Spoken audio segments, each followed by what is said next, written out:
Hi David, how are you doing? Hi Jenny, I'm fine, thank you. Good. How's the distillery been today?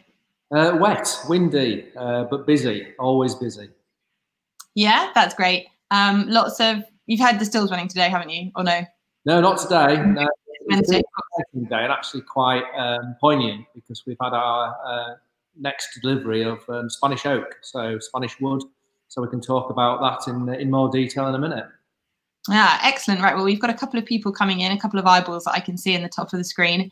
So we'll just chat a little bit longer, just as we get a few more people, and then I guess you can start by telling us a bit more about some of those deliveries that have arrived today.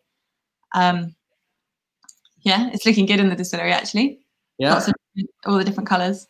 yeah, it's actually quite nice sitting here amongst my babies, but a small proportion of them. You know, these are just what we're working on at this moment in time, and the majority are stored back at the farm. So, you know, there's lots of exciting things going down here, but there's an awful lot of cask kicking about now. No, I saw a lot of casks coming up to the farm the other day and thought that looked like a very exciting day back and forth between the distillery and the farm. Yeah, it is. Yeah, yeah. Okay, great. Well, we're getting a few more eyeballs now, so I think we'll get going good and proper. So welcome to Field to Bottle number 6. We're in our 6th week. Can you believe it? This week, we are talking about maturation and wood, which is a really crucial part of the whiskey making process, because frankly, it's where the majority of the flavour and character comes from. So I'm Jenny. I head up the marketing here at the Spirit of Yorkshire Distillery, and I'm going to be talking about maturation and wood today with David, who's one of our co-founders, or one of our 2 co-founders. David, he's down at the distillery. I'm up at the farm. I'm going to talk a bit to start with, but mostly it's going to be David talking today, and I'll just be kind of throwing in questions here and there and asking things and keeping an eye on any comments that you put in. So if you do have any comments or any questions or anything you'd like to ask, just bob them into the comment section just below the screen here, and we'll pick them up and sort of answer them at the time if it's relevant and if it fits, or we'll wait until later on in the broadcast to do that. So please do put them in, and we will definitely get them answered. And if we can't answer them now and then, straight away we will drop you an email later. Okay, so without further ado, Dave, let's chat about wood. So why is wood crucial to whiskey? It's incredibly crucial to whiskey. I think for me as well, it's very close to my heart because when we first started the process of building a distillery, I actually had the fantastic job of trying to find the supply of casks. So that led me a little bit around the world, and it was a very exciting time meeting new people. But as you rightly say, it's a crucial part of making whiskey, and you've got to get this bit absolutely nailed and right. So yeah, I mean, the wood itself is so important because there's lots of substances in wood to start with, and particularly oak, which we're going to talk about. There's esters, there's tannins, there's lactones, there's all sorts of substances that add flavour into the wood, and the wood itself really is a little masterpiece, or a barrel is a masterpiece of craftsmanship and still made by hand. And all our suppliers still process all their barrels by hand, which is very exciting to watch. It's not like just cutting down a tree and making a barrel out of it. The tree's got to be cut in a certain way. You're probably all aware of the growth rings around the tree, but there are also vessels that run up and down the tree. And if you make a barrel with those going to the outside of the barrel, you'll lose a lot of flavour, you lose a lot of spirit, straight out of the wood. So being able to cut those staves or those planks in the right way is super important, and the first process really.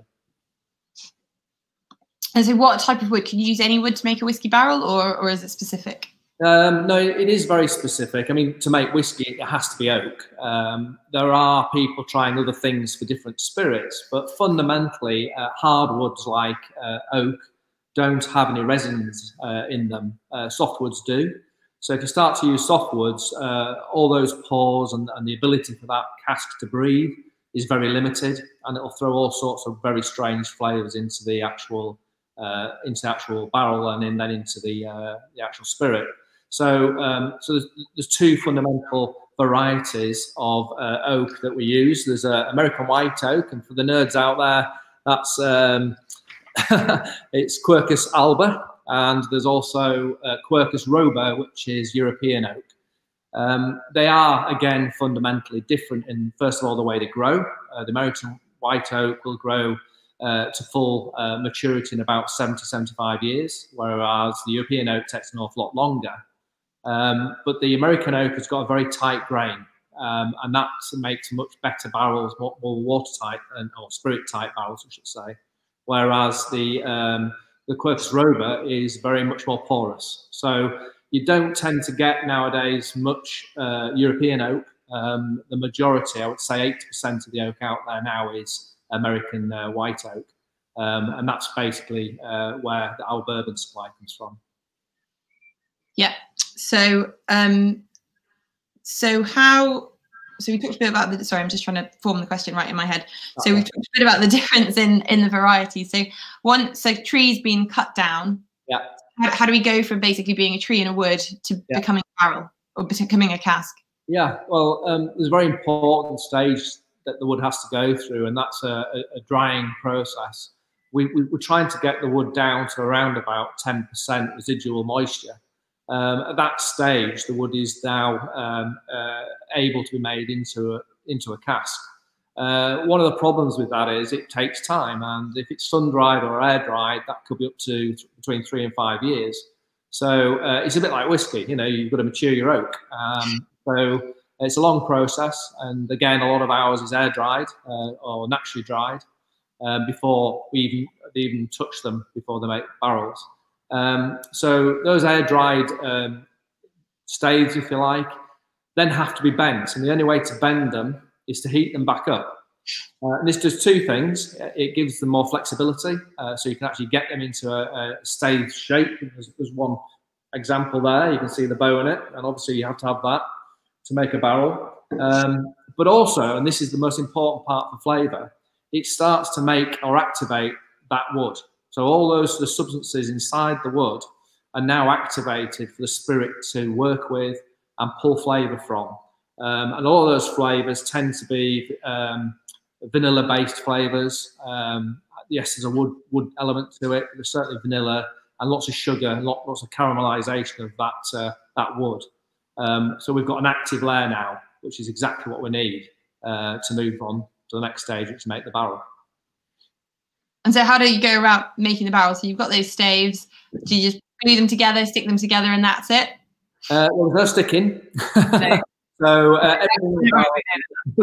there's no glue. In fact, you know, in America, I think they can use glue, but one of the stipulations of making whiskey in Europe and certainly in the UK and England is that it has to be a natural barrel. So there is no glue. It's just held together by the bands, the hoops you can see behind me. Usually there's up to 6 to 7, 8 on a cask. And as that cask is being formed, they get slipped over the top. So it's not just straight edge against straight edge. I don't know if you can see that, but there's a shaper to it. So as those come together, they form a very tight outer layer, and that seals very, very tight as we start to hit those hoops down. And one thing we do when we freshly arrive is make sure those hoops are in place. And actually, we've got some pictures, Jenny. If you want to just pop up the picture with Harry, can you find that one? There you go. So that's my son, very hard-working son when we first started the distillery. He is leaning up against what we call a sherry butt. So that's the biggest of our casks. He's not a small bloke, that's a big cask. No, he really isn't. Oh yeah, that's true. So, and if you look behind, you can see some casks that have got a black wrap on them. So these are some of the very first sherry casks we bought, and that particular year in 2016 is incredibly hot in Seville, where we get them from. So to maintain the moisture in that wood and maintain that shape, they wrap them to keep the moisture in there. If they didn't do that, then the hoops would actually fall off the drying barrel. So that was quite an interesting learning curve for us when they first arrived. We had to put them back together effectively. Yeah, so actually, interestingly, we have got some behind-the-scenes films that Dave's been doing over the past couple of weeks and they'll be going out on our social channels. And we've got one of them is about the hoop driver. I love all the terms that you have for the pieces of equipment in the distillery. So we've got one come up yesterday that was about the Valanche, and upcoming is both the bung extractor and the hoop driver, which I think just are like brilliant names, and they sound like someone's just made them up, but they're definitely crucial pieces of kit. They are, certainly, yeah. And I think we've got a picture of next, Jenny, of the different sizes of barrel and casks and how they influence flavour as well. So if we start with the big boy, that was the one that Harry was leaning against, and that holds 500 litres. I wish it did. 500 litres, and that's called a butt, so a sherry butt. The middle one is a hogshead, so that holds about 250 litres. The next one to the left of that is a bourbon, ex-bourbon, what they call a standard, American standard barrel, and that's 200 litres. And then we made a little baby one down there. We've got 3 of these, just really for display, and they're made out of a bourbon barrel. So they hold about 30 litres. And the different cask sizes are also really fundamental to how quick the whiskey matures. If you think about the surface area in the small cask per litre is considerably higher than the surface area per litre of the big cask. So little casks will mature very quick, big casks will take their time.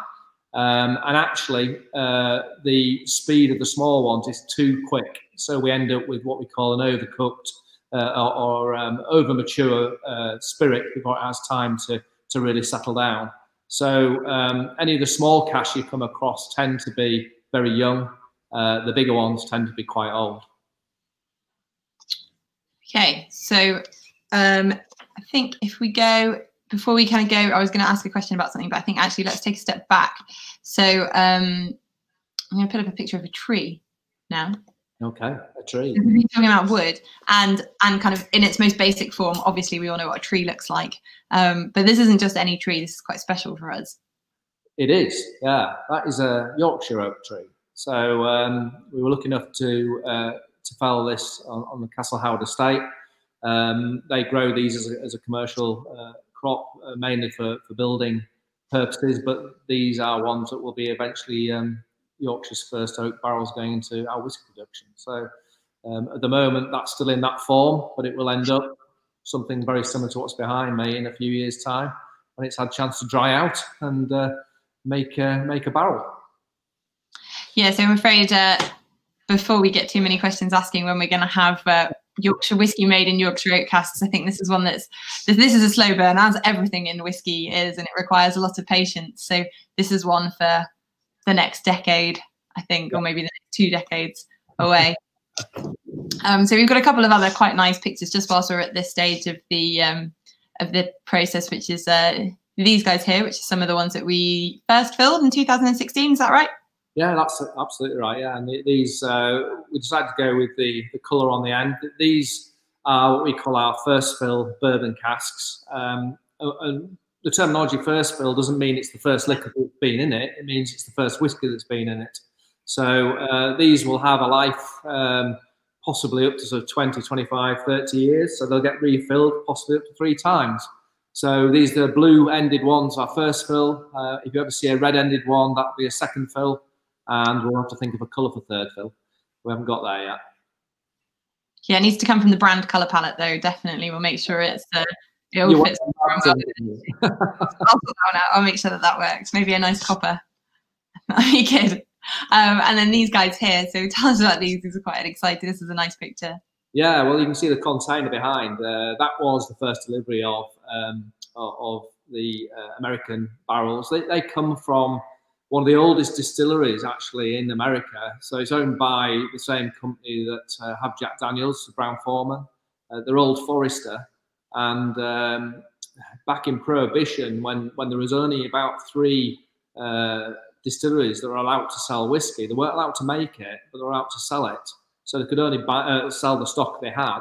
Old Forester was actually one of the first that was allowed to be redistilled when they came out of Prohibition. So we use Old Forester, a lot of history there, but also the fact that they leave their bourbon in the cask for a fair bit longer time than most bourbons. So we get more what we call wood soak. We get more of that lovely bourbon flavour coming out into our spirit. So yeah, they're really, really cracking casks. And each container will hold 212 casks. So it's a bit of a job getting them out, to be honest.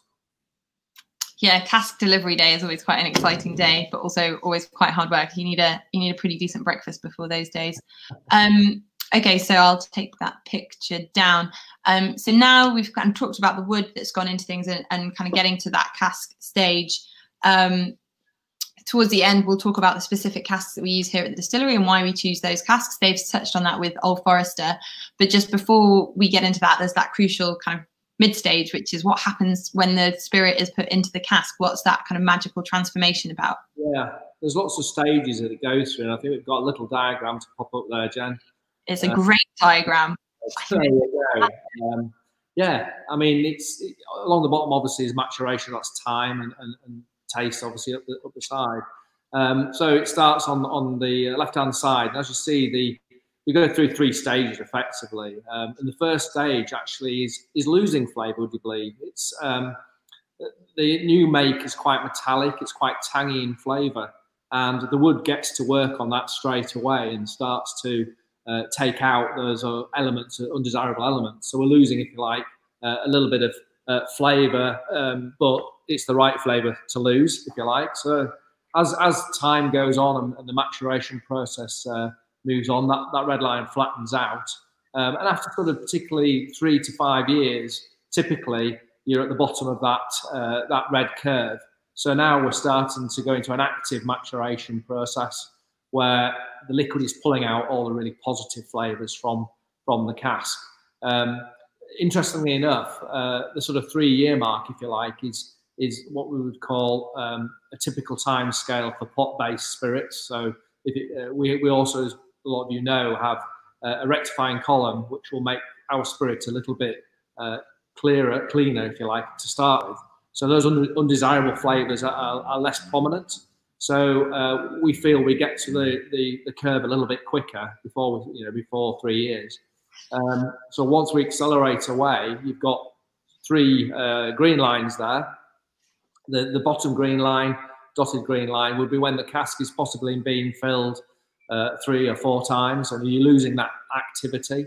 So obviously it takes a lot longer. The cask is what we call weak.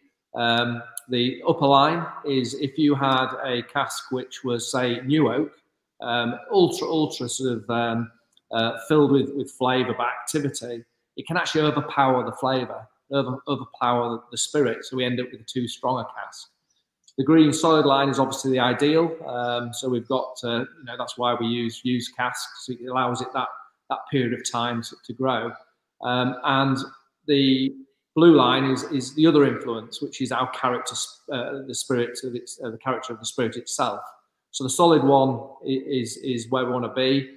You've got a dotted one that's sort of declining slightly because you can lose spirit character. For example, if you use a heavily peated spirit, over time, it will get less peaty. So you can lose a little bit of the sort of distillery character, if you like, through that process. So hopefully that's a little bit of a snapshot into what's happening inside that cask over time.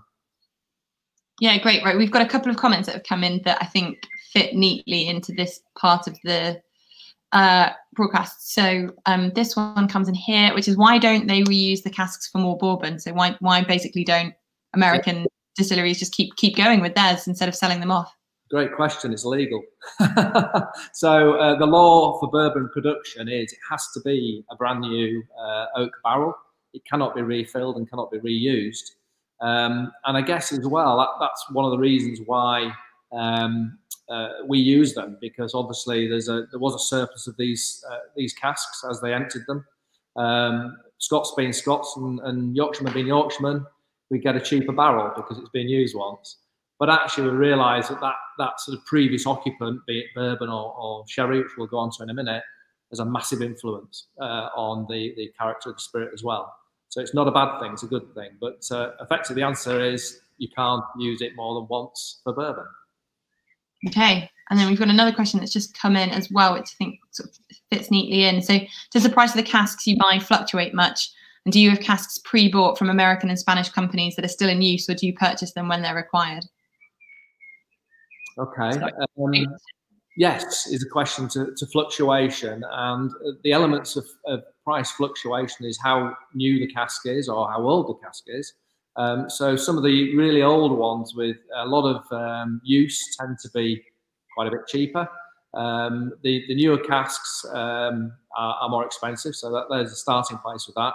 The size of the cask is a massive influence. And what was the other question there? Sorry. How early on do you buy them? Do you buy them when they're still filled with the bourbon, and then you sort of wait till they're finished and then get them, or do you just buy them as and when? No, so it's absolutely fundamental. They're wet, so that means they're freshly dumped. So when we order the American barrels, we have to order them up to sort of 2 months in advance, and so they can plan in their production dumping to make sure we get them as fresh as possible. So they're on a boat for around about 6 weeks. But they have a little bit of residual spirit moisture in them. So as soon as they land with us, we fill them as quickly as possible. And that's very, very much the case with the Spanish oak, because it's so hot out there, they have to be freshly dumped. And literally today, the ones there standing up were delivered. And if you pop the bung on those, you just hit by the aromas of freshly dumped sort of sherry. And we've got muscatel, and we've got Fino behind us. So yeah, you've got to do it back to back. You can't let them dry out. Yeah, so you can't just sit with you can't just buy hundreds of casks in advance and let them sit. It has to be this ongoing process. Absolutely, yeah. And as soon as we've taken the liquid out for a bottling, we refill them almost immediately. So again, keeping that moisture into the wood. Yeah. Okay, great. And then one last question that sort of fits in here, but that is, what is the ideal ABV to fill a cask? Ideal? Well, we take that from the Scottish ideal, which is 63.5%. Don't ask me why. It just is one of those things. And I guess that's the time, hundreds of years of making whiskey and filling to that sort of strength seems to be the one to go for. After saying that, you do get some incredible results going the other way and filling them at higher strengths. The problem is that you lose a lot more to the Angels, because there's much more spirit in there, and it will dissipate a lot quicker. So you've got to pay your money and take your choice, really. You can go lower as well, but then all you're doing is filling the cask with water effectively. So 63.5, that's the ideal. Well, you can't argue with kind of endless years and centuries of practice. You have a feeling that the Scots will have tested and tried and learned and kept going. So I think they seem like pretty good people to learn. Okay, so actually it's getting on for being about 23 minutes in. So if we move on to kind of Spirit of Yorkshire now, and why, so we talked a lot, you've talked about the Spanish cask that we've just got, we've talked about the old forested bourbon casks. Yeah. So why do we specifically choose those for the Spirit of Yorkshire? Why are they important for us? Yeah, okay. Again, it was a case of really meeting the producers, and that was my task early on. And I think it's a relationship thing. They won't sell them to anybody. They need to know that their casks are being used by people who are really trying to make the best possible product they can. The wagon today came here and it dropped the casks off, but then it was off to Scotland and it was going to supply some of the big and small distilleries up there. So really, it's a case of choosing your partner very, very well. Miguel Martin is the supplier of our Spanish oak and Spanish casks. He is one of the larger producers, but he's very much hands-on. So it's all handmade. He has his own sawmill, so he's almost a bit like us, field to bottle. He's tree to cask. And I think that's sort of the influence that I had when I went over there. His influence on the actual growing of the tree and also planting new trees. His whole ethos was right, but also he's been making great sherry for years and years and years and years. So he's a certified sherry producer, And if you're going to call a finish or a whiskey and you put on there sherry cask, it has to come from a certified producer, and he is one, and there aren't many. So that's Miguel, and we've been working right from the start. And in terms of the bourbon, exactly the same process. I mean, there's two fundamental differences, though. Bourbon, just going back a stage, Jen, bourbon casks are actually charred, and I think we've got a picture of that. We do. Sorry, I'm on the wrong setting. Hang on. That's that one, isn't it? There we go. So the inside of a bourbon cask is, after it's been heated to bend it into a cask and activate the wood for maturation, it's then burnt as well. So we've got this charring, and that allows the spirit to go through a charcoal layer, which is a filtering layer. So it's taking out more impurities, if you like, of the spirit. So that's a really important process for bourbon, because bourbon can be quite harsh in the early years. So you have to have that done. And you can actually specify the type of char. So you can ask for char 1, 2, or 3. 3 being very, very burnt, and 1 being just scorched, if you like. And this is 2. So this is where we need to be for making whiskey. Funnily enough, on the opposite side of that, sherry doesn't tend to be charred. So that's really the flavour of the sherry comes through without actually having to have that charring process. And so what's the difference between that charring process and then the shaved, toasted and recharred process in an STR cask? What's the difference there? So you can reactivate the wood. So well, you can see the active layer of the wood on that picture there. And if that over time has been used several times, we need to reactivate wood further into the cask. So the STRs are actually red wine casks, the Rioja casks. And there's two sides to this. There's the element of colour, so there's an awful lot of red colour in red wine. So we don't want that coming through into the spirit. We just want the flavour.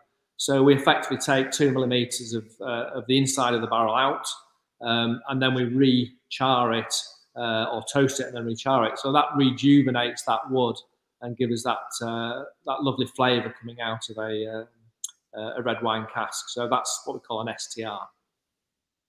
Nice. And so we talk about bourbon, sherry, and STR. So why? So we're a bourbon-led distillery, and that's the kind of the primary cask that we use for all our maturation. Why do we choose that? I know other distilleries lead with different things. Starwood are all about wine. Lots of others are much more sherry-led. So why is bourbon so important to us? So what we wanted to do to start with was make a spirit with great appeal, appeal to the masses, and was really flavoursome and light and fruity, and that's what you get from bourbon. But also it gives you a fantastic palate to build upon. So when we talk about finishing, which we've got obviously our muscatel finish, we've got another one coming along soon. That jumps out of a bourbon cask into the muscatel or whatever, and just finishes off. So it gives a great sort of platform, if you like, to move on without getting rid of our character, our sort of house style, if you like. So I think it gives us more flexibility. It doesn't, we can use that, if you like, as a template. And our flagship, if you like, moving forward will be bourbon led, and we'll just layer that up with different flavour profiles as we finish in different ways. Great. There was one other question I was going to ask. No, actually there wasn't. So we've got a couple more comments coming in. So one on casks is about, if we progress with Yorkshire oak casks, then what will we fill them with before they then get filled with Yorkshire spirit? It's pretty interesting, that. I mean, I think did we talk a couple of weeks ago, Jenny, about rye? We're growing rye, yeah. So rye traditionally would be put into new oak. So I would suggest we would probably put rye into those barrels to start with, and then the first fill of whiskey will follow. The reason you do that is rye, again, is a little bit like bourbon. It has a very, it needs that sort of activity, that high activity of new oak in the first few years. So I would suggest we do that. And there's nothing actually to stop us putting single malt whiskey straight into there, or single malt new make straight into there as well, which we'll do. So a bit of both. Yeah, we'll try it out. It's a bit of a journey for us as well. But yeah, that's probably my thinking at the moment. Super. And just talking about rye, actually really nice fact is that we made our first washes with the rye that came back, the malted rye, earlier this week. So keep your eyes peeled across social media over the next few weeks to see a bit more info about that and a few more pictures. So that's kind of all the cask questions. If anyone else has any questions, just pop them into the comments just below here, and we'll pick them up just in the last couple of minutes. But so moving away from the cask, we had a question quite early on. Sorry for making you wait for the answer for it, but it felt like it was more relevant to the end of the broadcast than the midway through the casks. But that was about where does the water come from for the distillery? Under our feet. So out there, somewhere. Out there. So the farm and the brewery, Waltop Brewery, make our wash, as you probably know. And the water, the farm doesn't have mains water, as Jenny has grown up on. So yeah, it literally is pumped out of the chalk aquifer. And the beauty of the water is it's incredibly stable. It's always the same. It's quite a number of years old, I imagine. And that's what you need. In any process, you need that water to be as good and as pure as possible. And it is from our water on the farm. So that's where it comes from. So I'll just do a quick picture here. You can't quite see it. Hang on, I just need to take that comment off. Can't quite see it, but just nestled in the back here is that this is the farm. This is the back of the farm, our dale. And just nestled in the back, you can't quite see it. It's hidden by a hedge. But that's where our initial pump house lives. So that was first sunk, I think, in 1937. So pre-Mellors being at Hummerby Grange. That's now supported by a much less picturesque another water source further up towards the farm, and between those two sources, that provides all the water for the farm, for the farmhouse. There's two houses up here, and for all the brewing that we do as well. And the water is put into a tanker and taken down to the distillery. So not only does it make the wash up at the brewery, it goes down into the tanker at the distillery and it's run through the stills there. So we can guarantee that as part of our field to bottle process, all the water comes directly from the ground beneath our feet. So it doesn't quite look like there's any more comments coming in yet. So we'll just talk amongst ourselves slightly for the last bit. In fact, we won't. We'll do some massive plugs on things. So Father's Day is coming up. Yeah, there we go. Father's Day is coming up. And just in case you're short on some ideas for your dad or your father figure or your granddad or just whoever it is that you might want to buy a present for next weekend, we can highly recommend a bottle of Filey Bay Moscatel finish. So as Dave was saying, this was primarily aged in Bourbon casks and then finished off in Moscatel barrels, not a million miles away from those hogsheads sat behind Dave on the right hand side just there. We've also got a couple of what we call collections up on the website, so where we've put together a few different things in different packs.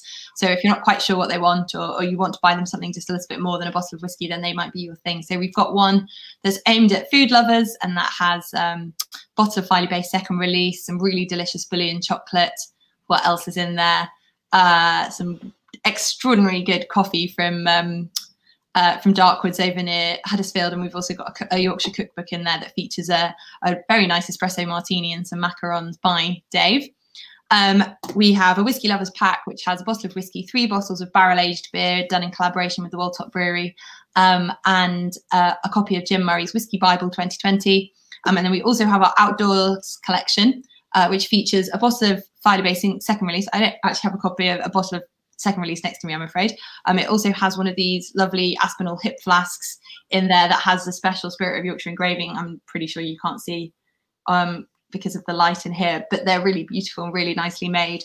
And alongside that, in the outdoors collection, we're also selling a great box of 4 whiskey caramel chocolates that have been made with a bottle of, with whiskey from Filey Bay second release by Bouillon Chocolate in Sheffield. So that's a great pack altogether, and £5 from every outdoors collection goes to the RSPB at Gampton, which is the home to our distillery mascot, which is a gannet. Last plug is to join the newsletter, because there's a good newsletter coming out tomorrow that's got lots of really interesting information on, as well as some crucial details about reopening the shop, which again we'll be sharing then after the newsletter's gone out. We'll be sharing across our social channels, but that's very exciting that we're going to be able to welcome visitors to the distillery shop very soon. So one last comment that's just come in. Oh, sorry, that was just the comment is just someone having a discussion within the comment section about Bourbon as well. So I think without further ado, we're well over our usual half-an-hour limit. I've done some great sales plugs. Big subject.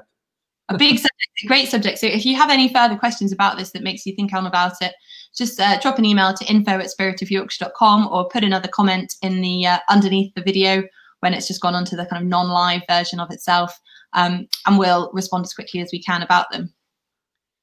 So without further ado, I think we'll say good evening and goodbye. Yeah, good evening, guys. See you soon. Thank you very much for watching. Bye-bye. Bye.